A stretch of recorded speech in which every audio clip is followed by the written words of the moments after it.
My name is Miriam, and I am 76 years old. I am sitting here today because I want to tell you something that took me almost 8 decades to truly understand.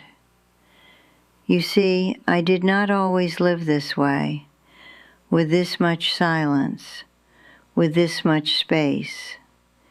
In fact, for the vast majority of my journey, I believed the exact opposite of what I believe now. I was a builder. I thought a good life was something you constructed like a skyscraper, floor by floor, adding more of everything as you went.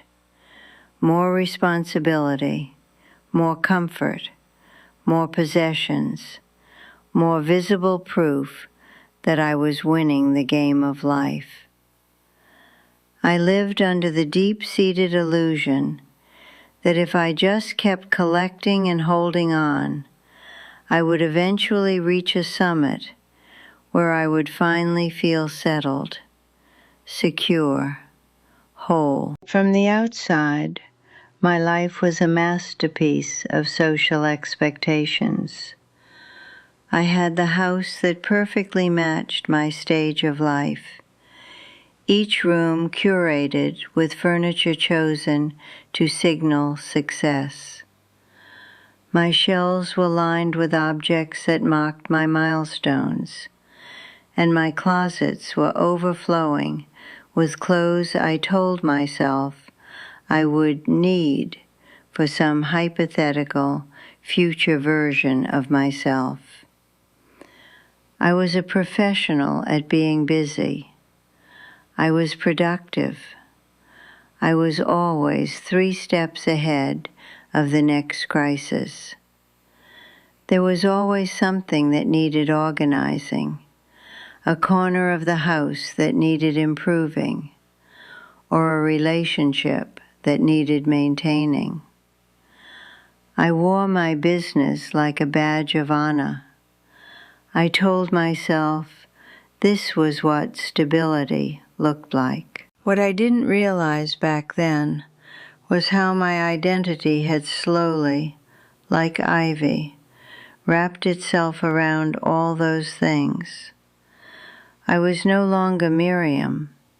I was the keeper of the structure. I was the manager of an image. I rarely stopped to ask how I actually felt. I never noticed the low-level hum of anxiety that lived in my chest every single day. I just kept moving, because in my world, moving forward felt 1,000 times safer than looking inward. In those days, I genuinely believed that wanting less was a sign of failure. I thought simplifying meant giving up.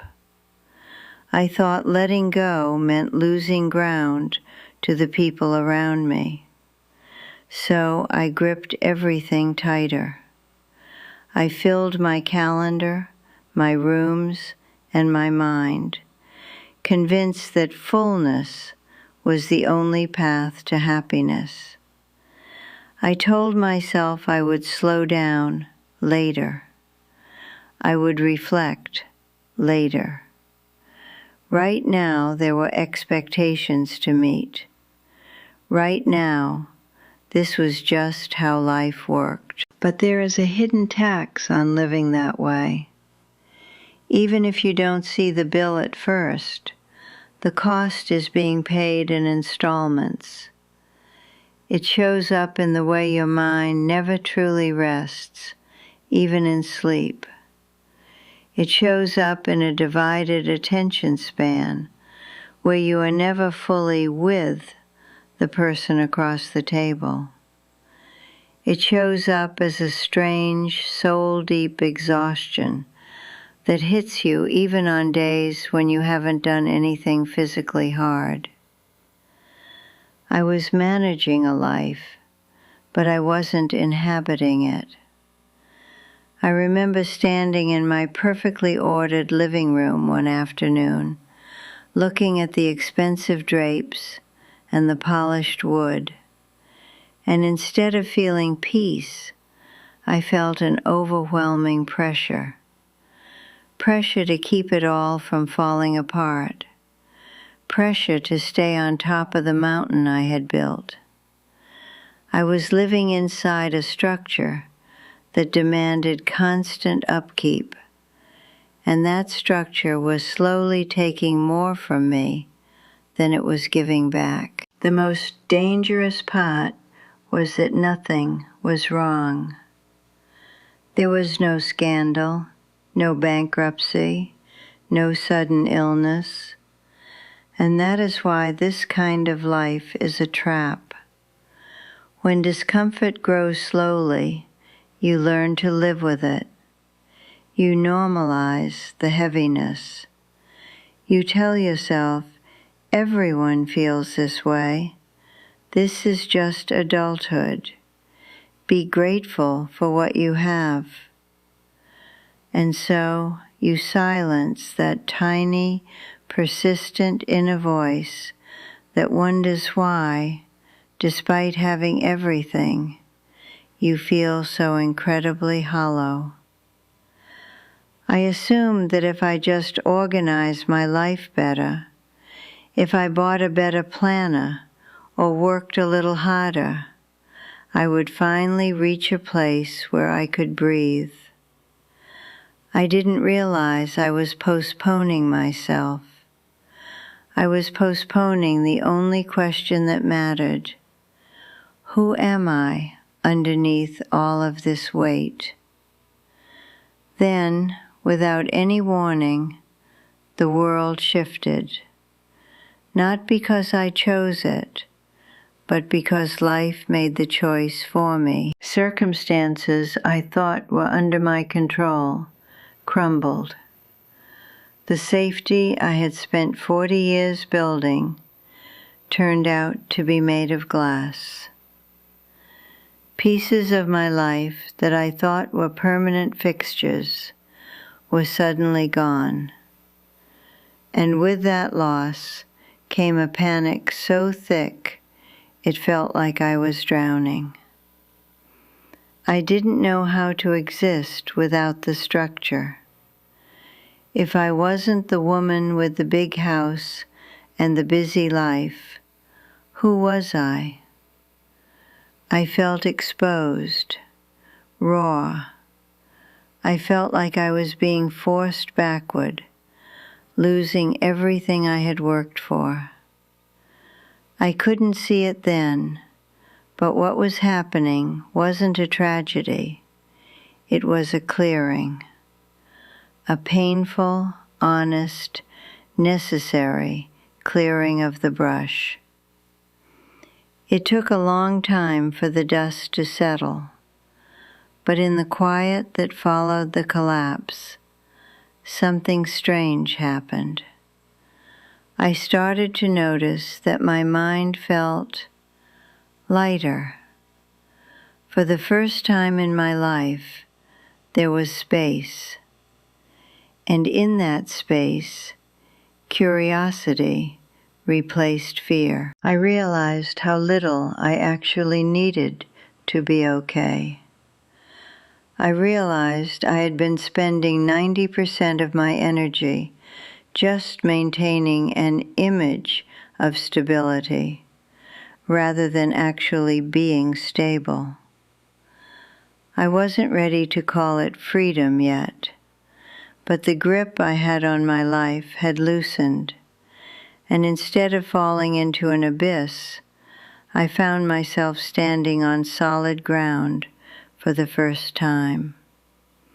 The silence, which at first felt suspicious and uncomfortable, eventually became my best friend.